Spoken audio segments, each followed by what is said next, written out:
68-69 yıllardan bir gatı bir güýçli tawukluk bolupdyr Türkmenistanda. Ondan sonra yıllar şu tawuklukda diye aýyny bir ýaňy bir ýaly çykylyberende men ýatanlar ýakty bolsun merhum maňa ak yürekden ak pata beren Halipam Hanaqy, Türkmenistanyň harkaty Hanaqy. Aýdýar dostum duşlar, oglanlar bolup kalhalaşlar amma diýer gedelende çykalyň diýer ýaly diýip, ýa-da şu pende tarap gitdik diýer. Ondan sonra ýerde bir güýçli palçyklyk bolýar, maşynlar bir laýa batýar, ýa-da onuň ay menen bular diýer maşyn çykaryn çara etip çykaryn çara diýer bir ýa-da şu ýerde bir depe bar, depelik diýer. Şoňa çykdym gölenine. Şu diýer tehra diýer gördüm diýer şu alelwan güllerden däliräk duran wagty diýer, şu gyzyl güller dag diýer. Bolar ýaly näçe hektar ýer o gaty mes däliräk duran wagt diýer, şu tebigatyň. Bolar ýaly şonu diýer şu tebigaty aşyk bolup diýer. Oglanlar getirin şu dutar diýdim diýer. Edil şu wagt diýer bir ta döreýär diýip diýer şonun şu pendi çöllügünde boladym.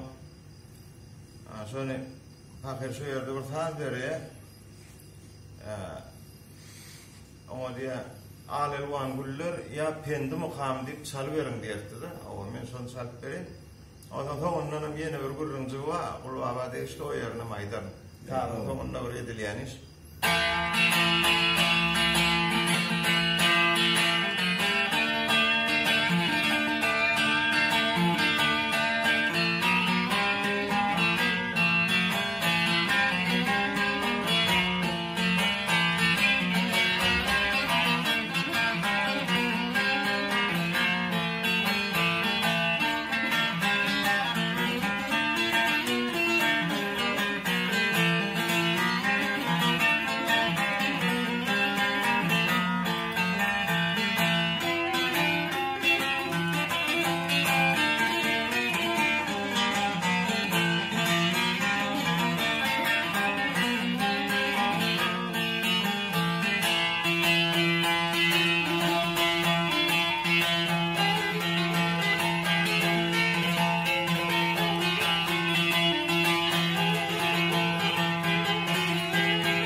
Sahibiye çallımda diye, bu saat diyorek diye, öyümüzde diye, uğurluk gelemizde diye, kulbağa neresi olacağına.